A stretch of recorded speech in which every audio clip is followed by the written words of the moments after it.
stipulation number 8, that addressed specifically the upgrade to Pine Ridge Path. That stipulation will be removed for your vote tonight. It's not applicable. New business, number 1, public hearing regarding the fiscal budget 2015.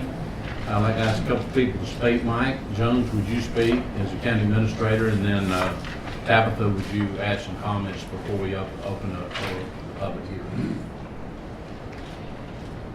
Mr. Chairman, first I want to thank you for placing such interesting things on the agenda when I come talk about the budget.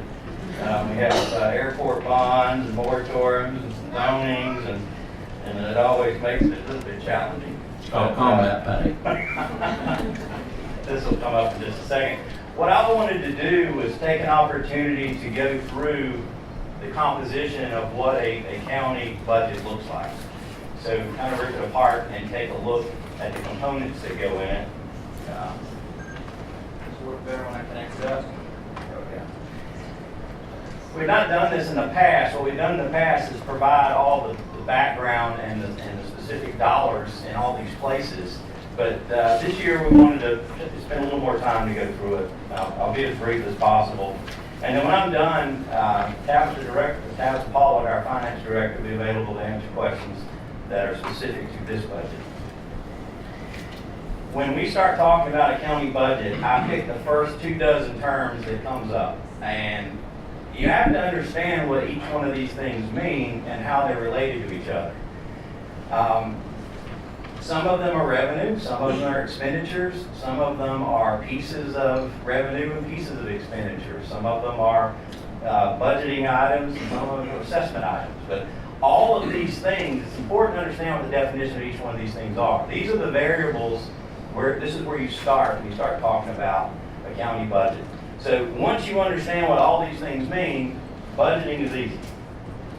You take whatever the dollar amount is you want for each one of those variables, and you stick it in this equation and you solve for the millage rate. It's a piece of cake.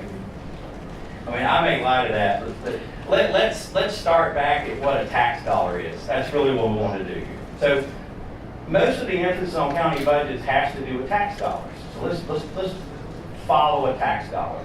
So when you get your property tax bill and you pay $1 of tax, the first 60% goes directly to the school board, and they do their own budgeting. And the state gets a tiny fraction of that. 10% of that dollar goes directly to fund the county's fire system. 7% pays for the county's debt service. And then you have 23% of that dollar left for maintenance and operation. That's the discretionary part that the board starts working with. So out of the gate, you've lost a fair amount of that tax dollar that will go to run the county. This is what the historical property taxes that have been levied. This is the Board of Commissioners part. So I've taken the state, I've taken the school board out, and you can see it moves up and down. This part here is the general. This is the M&O. The M&O makes up less than half of the general fund budget, which about 40%. So 40% of the general fund is the only part of that that's tax dollars. That's what this blue line is. This red line was added in 2008, and that's the fire millage. And this green line here is the debt service. And you see this jumped in 2010. This is when the debt on this building, the $65 million, started being funded with debt service. So that's what all these things are. And if you notice, M&O over the last 4 years has actually stayed relatively constant. Here's a blow up of what that looks like. So this is just the M&O portion of your tax bill. Pretty flat. And if you notice here are the millage rates that are associated with that M&O. Those have not stayed flat. They moved up and down to offset the changes in the digest. This is where so we talked about the 23%, that discretionary part that the board has to work with.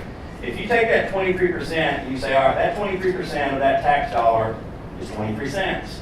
Let's follow that 23 cents. Half of that goes to public safety and DOT public works. And then you have 2.2 cents goes to run the courts. The assessment and the tax commission gets about a penny of that. Parks and Rec is about a penny and a half. Government services, those are things like zoning and permits and voter registration, things like that, come out of 2.5%. And this non-departmental is kind of an obscure description of a lot of things. Some of the bigger things in non-departmental, this is where your capital outlay comes from. This is replacing equipment. That's the biggest chunk. This year it's about 3.7 million. You have the retirement that's funded, it's about 1.7 million is in that department, non-departmental expenses. Workers' comp, liability insurance, those are the sort of things that come out of non-departmental. You can't put it in any one department. It doesn't fit in water, it doesn't fit in DOT, it goes here. So that's where those 23 cents are allocated. This is what your entire budget looks like. So these first three, these are the same tax dollars we're talking about. So about a little less than half of this is M&O tax dollars. The balance comes from other funds. We'll talk about those in a second. Again, you have fire and you have the bond, but the balance of the budget, and this year's budget is about $125 million, comes from non-property tax sources. It's SPLOST, 911 fees, water and sewer funds, court funds, and other revenue. These are relatively small next to these others. When you add all that up, that's your county budget. That's $125 million. But of that, this is the only part where you have discretion. The rest of this stuff is pre-programmed. Your general fund, this is the blue line I showed you here, this blue line here. This is what it's looked like over the last several years. And if you use 2009 as a baseline, and you start looking at where this budget has ended up, this area in red, this is departure from this 2009 baseline. And if you add all those red lines up, that's about $48 million of funds that are missing. This is where the cuts came in, year by year. We're almost back to 2009 levels. Not quite, but we're getting closer. Just like we looked at how you distribute a tax dollar, this is where the general fund tax dollar, this is the revenue that comes in to fund this general fund. Again, about 39% of the general fund is from property tax dollars. This big chunk down here is a loss, a local option sales tax. There's 159 counties in the state of Georgia, and 156 of them have a loss. Thankfully, Paulding is one of them. If you did not have that loss, that's part of the sales tax, that would have to be supplanted with additional property tax revenues. And you can see where the other revenue sources come from. Cable franchise fees, insurance premium taxes, charges for services, and this wedge here is fund balance. This is effectively the county savings account. So a piece of this budget is coming from fund balance, and as I understand from some of the commissioners, we're going to talk more about that.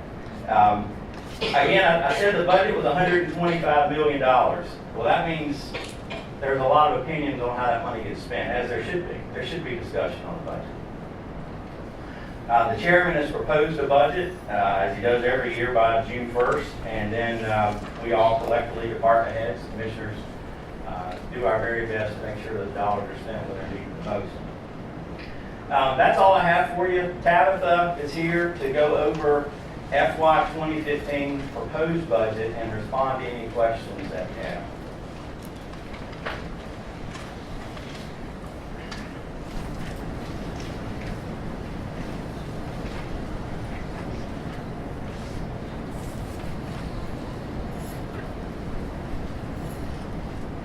That's a lot of information. And I'm going to be brief because sometimes conversations like this can get very confusing. So it's easier for me to get some feedback before I start answering what I think are questions.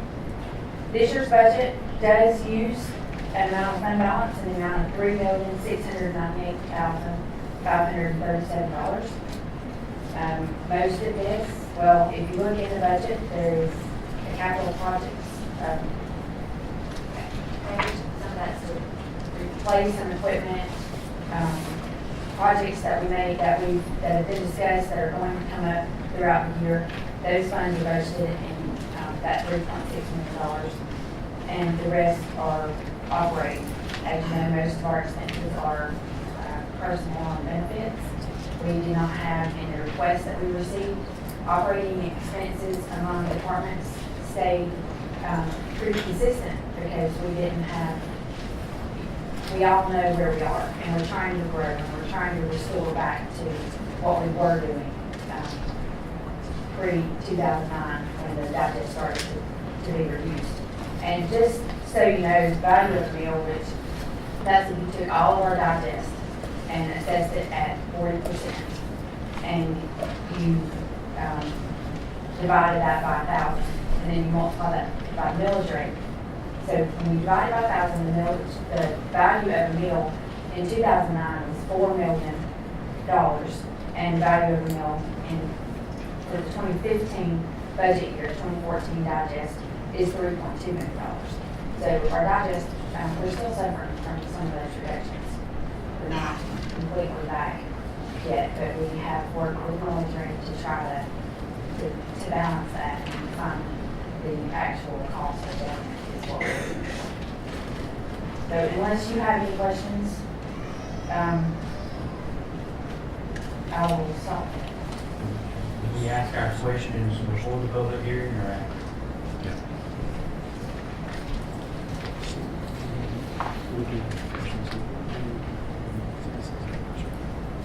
We'll go ahead and have our discussion, and then we'll call on the citizens for their discussion. We'll open the public hearing in just a moment. Go ahead if you have questions. You don't know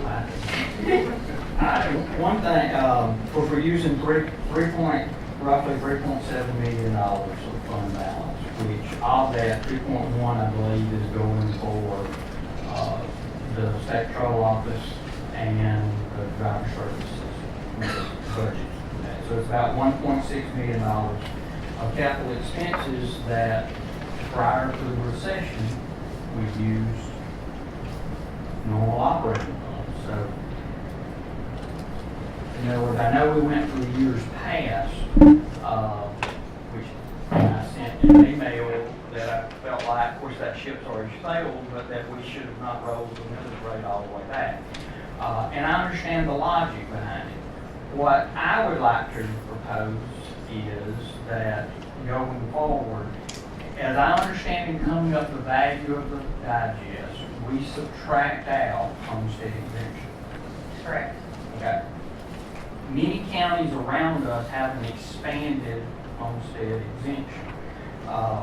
And what this does, I would like to see us, which it takes a vote by this commission, takes legislation, takes a vote by the voters, is that we expand our homestead exemption from the state mandated $2,000 to $10,000. That it be phased in over a period of 4 years, $2,000 per year.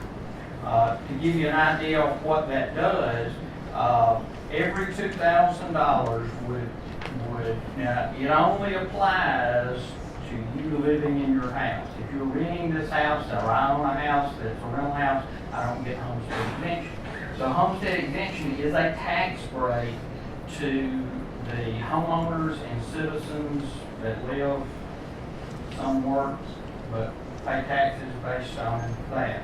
$2,000 under the current millage rate that's proposed would be a $14.53 tax savings for every homeowner.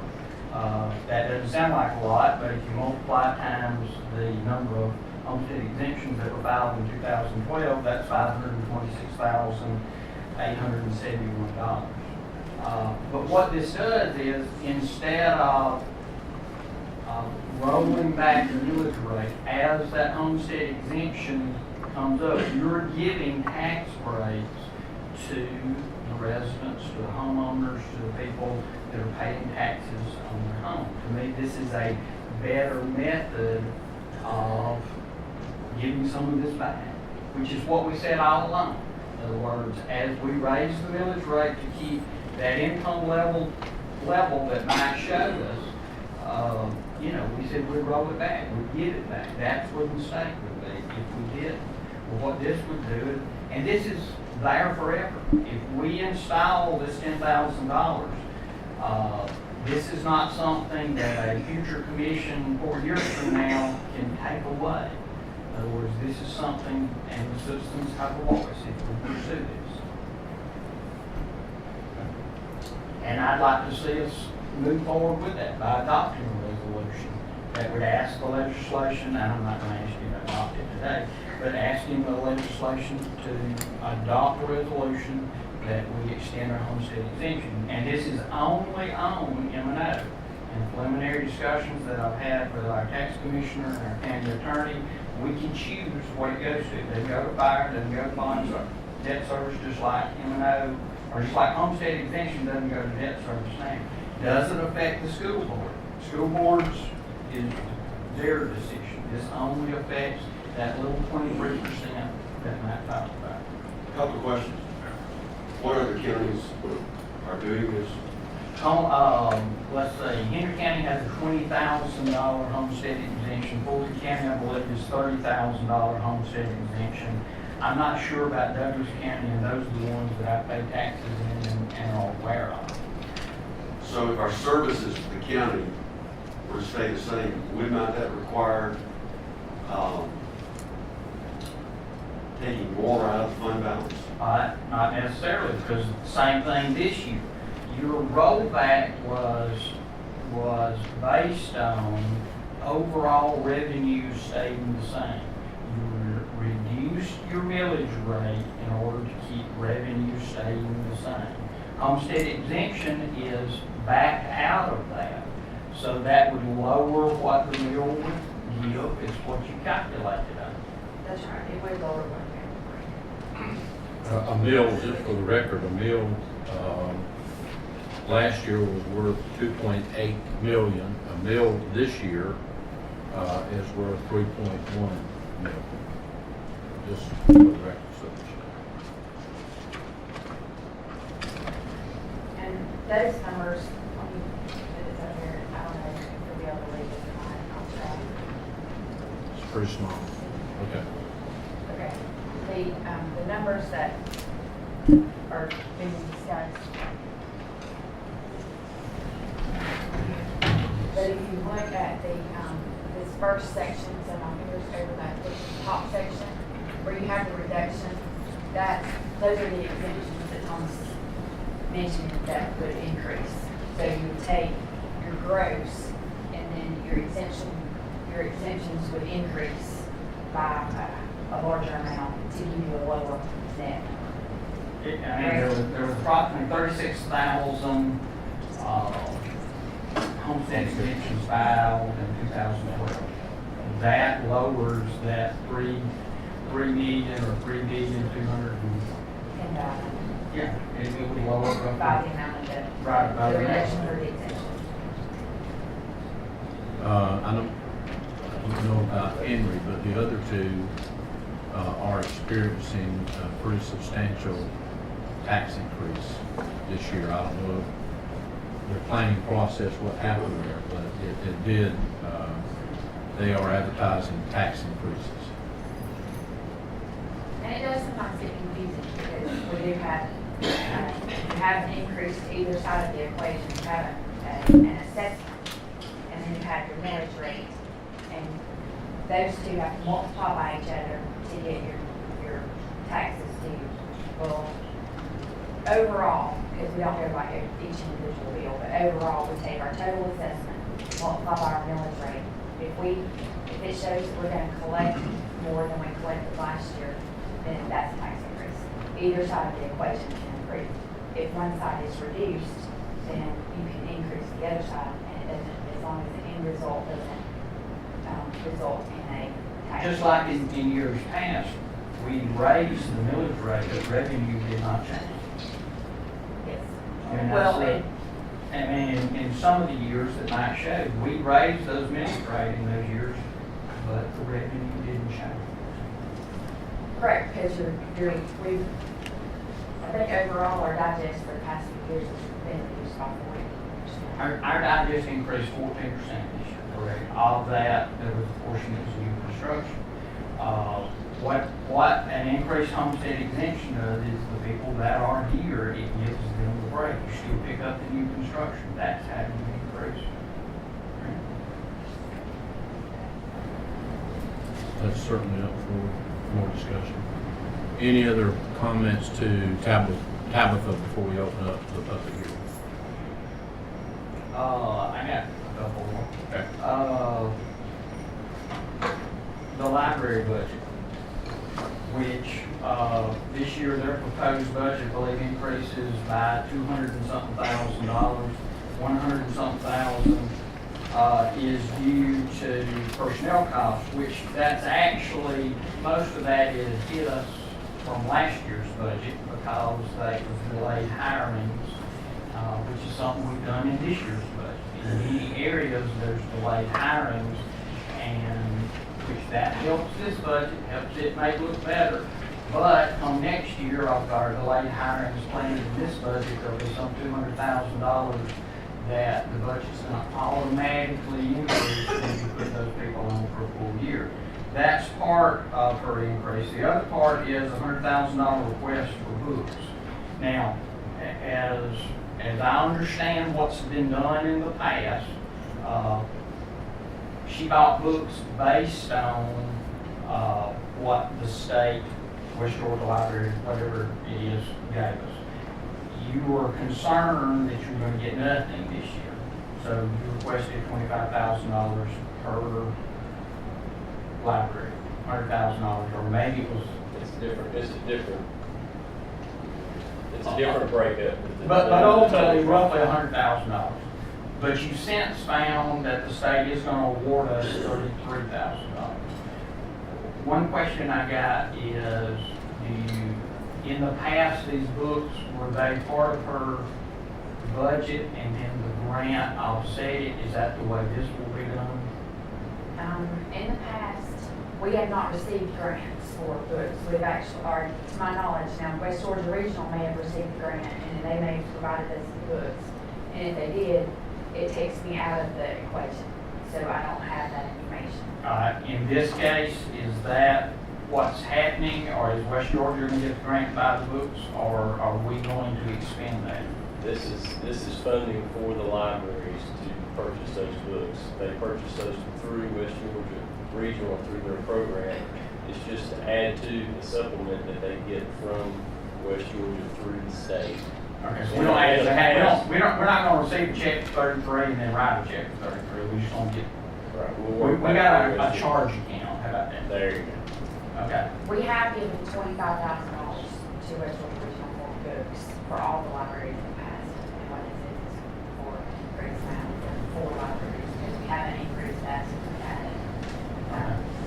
I would like to propose a change that instead of $100,000, that we actually change that item to 35, which would give you $50,000 toward our 60, almost $70,000 toward books. It's a beginning. I know in the past, we haven't funded this, but there are a lot of other needs out there.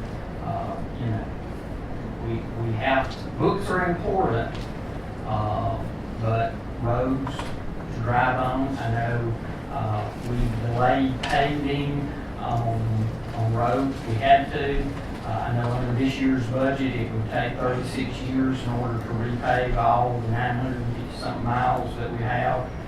In 36 years, we'll be on gravel. So, you know, we've got a lot of other things that we need to do, and, you know, I'd just like to propose that we decrease that to $35,000.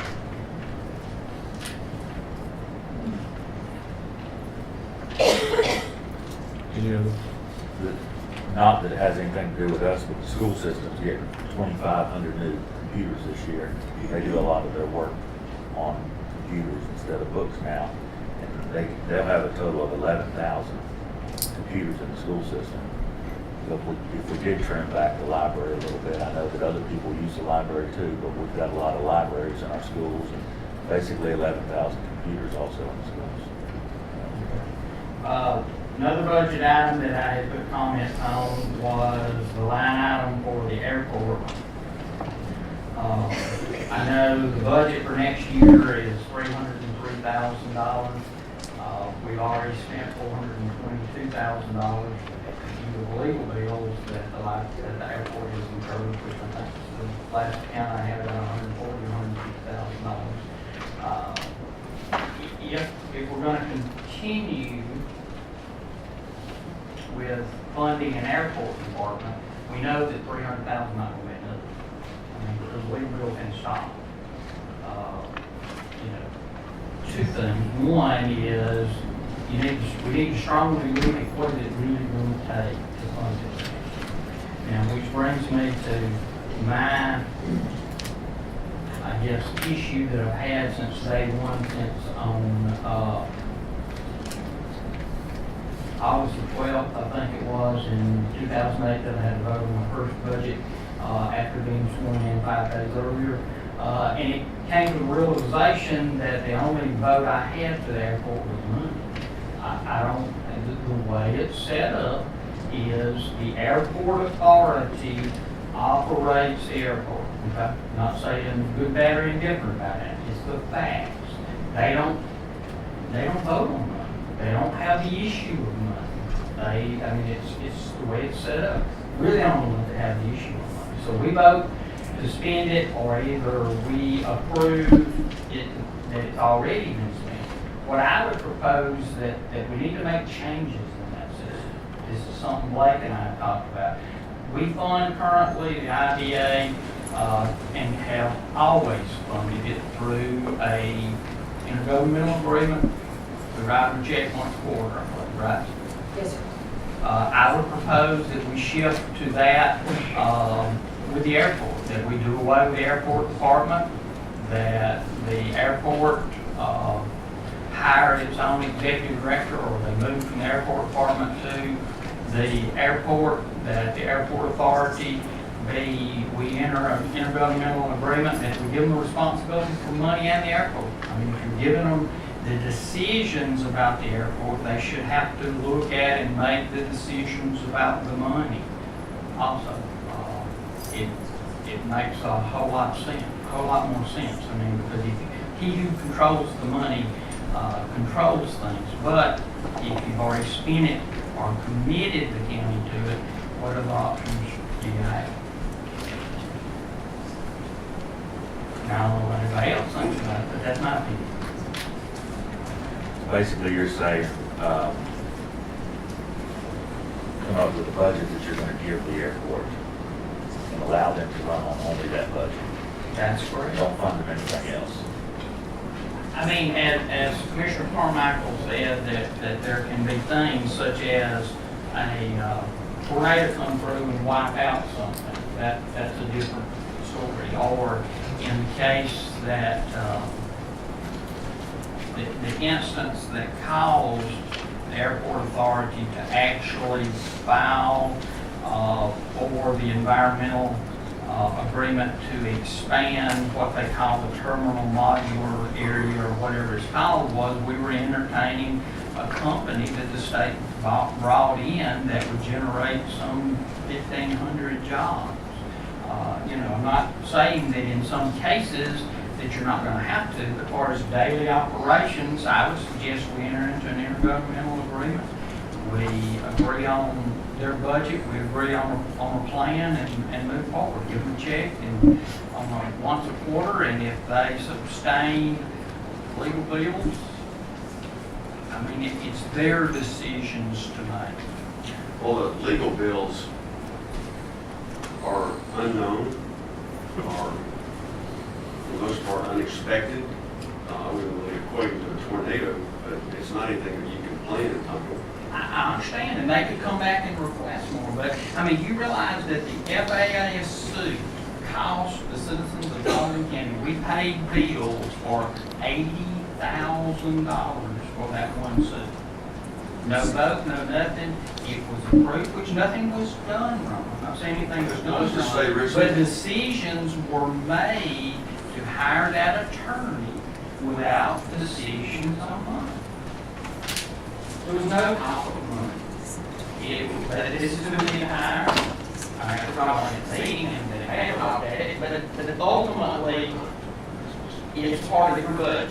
That you're going to vote on $422,000, you're voting for the fee. well, inevitably, you have to ask for more and encourage comment. It just find that at the airport. That's it. Again, they know what they're facing. I say put it on their responsibility to determine what their budget is, what is it needed for. It's what you ask Scott to do in DOT. You ask him to plan what he needs in order to maintain the roads. Now, there's give and take, and no, Scott doesn't have any plan on the roads. But his truck's not being sued. He's not, there's not economic espionage by a corporation in Atlanta to Paulding County Economic Park. And I'm not saying that in that intergovernmental agreement, if their funds are out, they can come back and act on it. They actually have an opportunity to generate revenue. Under the plan, they have an opportunity to generate revenue through services offered to tax. Not tax dollar revenue, but revenue from fees. The tax dollars actually come to us.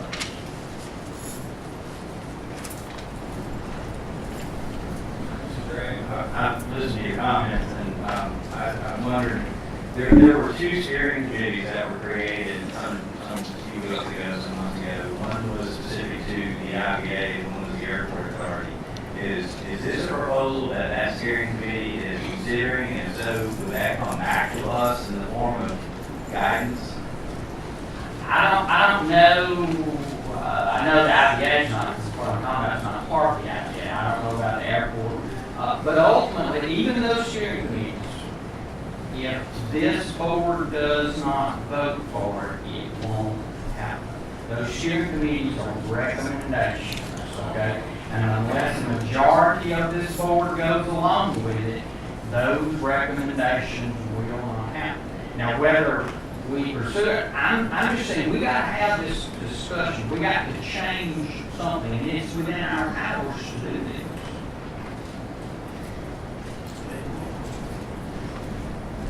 Okay, at this time, I'm sorry. It's okay. I pause for a second. I agree with a lot of what Mr. Graham's saying.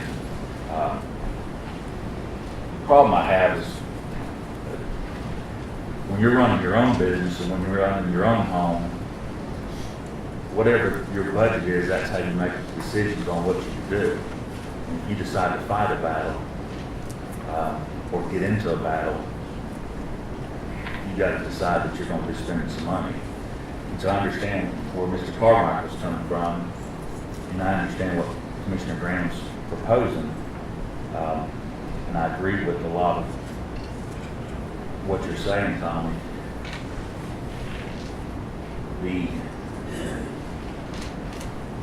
The airport's out there making decisions that, and ultimately we have to fund in some of these decisions.